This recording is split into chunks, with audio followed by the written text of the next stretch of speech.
This week on the Island Times News Update, Atlantic Beach takes its first budget vote and looks at some marshfront property. The beach's town center agency has a plan for parking, and Surf at the Bar may have found a home in Jacksonville Beach.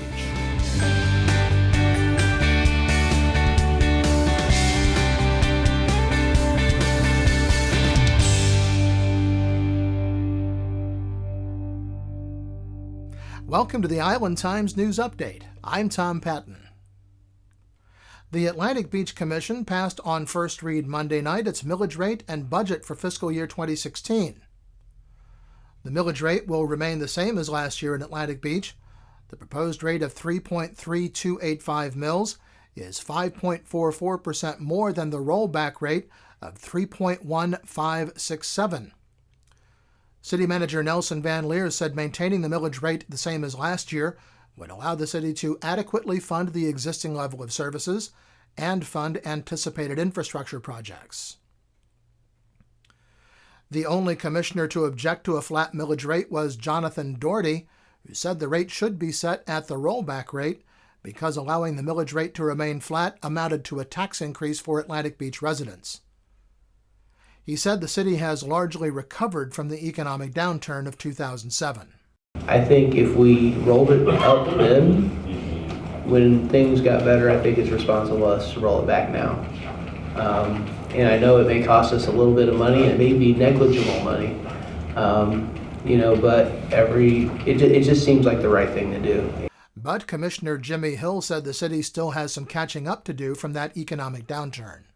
I'm nervous to start lowering taxes because it's much, much harder, and this is a terrible thing to say, but it's much harder to come back and panic and try and run them up when families need it the most, especially while we have some repair to do. And we really do have some maintenance issues on facilities. We have some infrastructure that we know we're still working on. We have a major neighborhood that we've never had in the 30 years I've been here that will have some additional expenses. And we have a big project that we're starting in the form of a CRA to try and do some improvements in the Mayport corridor. Doherty voted no on passing the millage rate, but the budget passed 4-0. Commissioner Mark Beckenbach was absent from the meeting. The overall budget for Atlantic Beach for fiscal year 2016 is just over $33 million. The City of Atlantic Beach on Monday night authorized the city manager to negotiate a potential short sale with Wells Fargo Bank for a property at 280 Camellia Street, also known as the Bennett property. The so-called short sale would mean the bank would agree to take a loss on the property. A purchase price has not been set pending review of an appraisal requested by the city. Several residents of the community attended the meeting, most in favor of the city's purchasing the property. There is a house on the land which is in need of a great deal of repair. During the period for public comments, Mayor-elect Mitch Reeves said he did not think the city should spend as much as $200,000 on the property. He said the city needs to be careful with how it spends the taxpayers' money. Some residents expressed concerns about safety at the park. One resident who lives near Tideviews Park said that there have been several times when he has personally had to chase homeless people out of the park, and that there has been prostitution and other sexual activity occurring in the area. He was not completely opposed to the acquisition, but had some serious concerns about opening up access. Proponents said that having the park be more accessible would increase property values over the long run, and the city should consider the expenditure as an investment. Commissioner Jonathan Doherty said the city should go forward with purchasing the property and that the contract does not obligate the city to anything. What it does is it expresses interest to the bank to say, hey, we're interested in buying this property. The bidders or the sellers are interested in selling it, but you know what? The amount that we're going to buy it for isn't enough to cover the mortgage they have. And so you, the bank, are going to have to agree to take a loss on this. And so nothing even happens until the bank says yes. The appraised market value of the property is $234,000. Commissioner Jimmy Hill said the commission needs to make a decision about sea level rise because it's considering buying marshfront property. But he's okay with moving forward because he doesn't think the sea level is rising significantly. He also said the commission should not refer to the parcel as a park. I think that property is more valuable to our citizens, and especially talking about everything that was said at this meeting as an asset that we keep a little more flexible than our very restricted park space. I'm very concerned about calling it a park because there's very few things we can do with a park. The commission voted unanimously to authorize the city manager to sign the agreement and enter into negotiations with the bank at the appropriate time. City Manager Nelson Van Leer said that money is not budgeted for the purchase, but it is available in the unrestricted fund balance in the general fund. If they move forward with the purchase, it would be appropriated through a mid-year budget modification. The Beaches Town Center Agency will present a parking plan to the Neptune Beach City Council at their workshop meeting Monday night. The Town Center Agency is proposing 4 steps it said could help ease the parking problem in the shopping and restaurant district. They suggest that all on-street parking spaces be marked for 2-hour parking from 9 a.m. to 7 p.m. 7 days a week, that all off-street parking spaces currently reserved for specific businesses should be available for general parking during hours that those businesses are not open or during off-peak hours, that the valet operation should be centrally located and open to all town center visitors, and that employee parking areas need to be identified and assigned. The Beaches Town Center Agency is recommending that Neptune Beach and Atlantic Beach try the 2-hour parking plan in a pilot program through the holidays, at which time it would be evaluated. The agency says that each parking space represents annual revenue of $11,294 for Beaches Town Center merchants.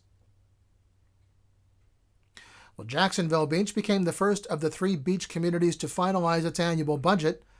The City Council held a special meeting Monday to take a final vote on the city's millage rate and operating budget, which took all of about 10 minutes.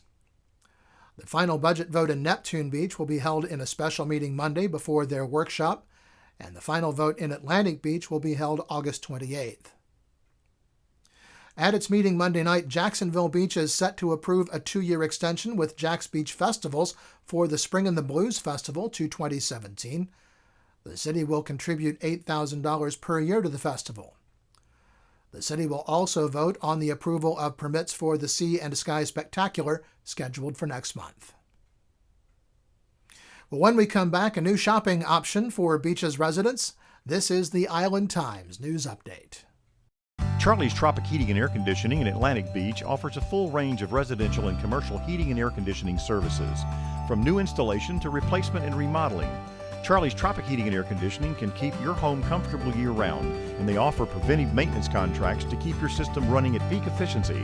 Charlie's Tropic Heating and Air Conditioning is an authorized Bryant dealer and will service all brands. For year-round comfort in your home or business, contact the original Charlie's Tropic Heating and Air Conditioning at 241-1788. Beaches Academy Child Care Center in Jacksonville Beach has been offering affordable, loving child care to families in the Beaches communities for 35 years. Conveniently located on Penman Road, Beaches Academy offers care for children from infants through preschool, with programs that encourage learning and outdoor play. Our affordable tuition means families can get quality child care at a price that fits their budget. Contact Beaches Academy at 246-3885 and schedule a tour of our center. Beaches Academy, the child always comes first. Welcome back to the Island Times News Update. I'm Tom Patton. The Native Son grocery store will hold its grand opening at 1538 3rd Street in Jacksonville Beach on Saturday. The festivities get underway at 10 a.m. with a ribbon cutting, and the company says on its website that the first 250 customers to enter the store will receive a Native Son bag filled with $50 worth of best-selling natural and organic groceries. Native Son adds to the shopping alternatives available to Beaches residents who recently welcomed Trader Joe's into South Jacksonville Beach. Well, it looks like Surfer the Bar will be coming to Jacksonville Beach after all. After losing its bid to replace Mango's at the north end of the Central Business District, the group went back to the city with a plan to take over the space currently occupied by Freebird next to Latham Plaza. Plans call for an open-air seating area in the upper level with a glass partition to allow views of the ocean. Jacksonville Beach Mayor Charlie Latham said that this time no variances or exceptions would be required to complete the project, and he is solidly behind the proposal.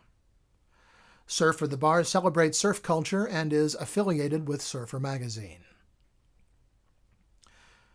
Neptune Beach is considering establishing a Citizens Police Academy with an eye toward getting volunteer help for the small department. There is a long-running successful Citizens Police Academy in Jacksonville Beach, and Atlantic Beach recently established a program in their department. Mayor Harriet Pruitt has mentioned at several council meetings that she would like to see a program similar to the Citizens on Patrol in Jacksonville Beach in Neptune Beach. Those volunteers are graduates of the Citizens Police Academy. The Jacksonville Beach Police Department says volunteers have donated over 13,600 hours to the department since the program's inception in 2000. And finally this week, Monday was the first commission meeting in Atlantic Beach following the city's election.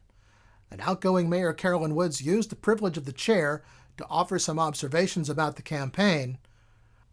Woods said the campaign was a display of acrimonious hatred on the part of some involved. This spiteful behavior to me is a great disrespect and a waste of the precious gift of life that God has given to all of us. Each and every one of us. My God is a kind, loving, forgiving, and accepting God. He speaks to me of helping others and leads me to show care and compassion to all. As far as this personal dispute is concerned, I'm convinced that both sides are at fault. Neither side can claim a higher moral ground, nor is there anything to be gained by festering this issue. I'm really quite ashamed by just the whole thing. Mitch Reeves, who takes office as mayor on November 9th, was in the audience. Well, the National Weather Service says after a rainy Friday, it will begin to dry out for the weekend, but the next couple of days will not be rain-free. The best chance of rain will be Saturday afternoon, with improving weather Sunday and Monday. We'll see another decent chance of rain by Wednesday. Highs will be in the mid-80s and lows in the mid-70s through the week. And you can get a daily weather forecast for the island on the Island Times. And if you like, I'll read the weather to you on our daily weather podcast. The Island Times is always digital, always free at www.theislandtimes.com. Like us on Facebook and follow us on Twitter to be the first to know about stories posted to the Island Times. I'm Tom Patton. Thanks for watching.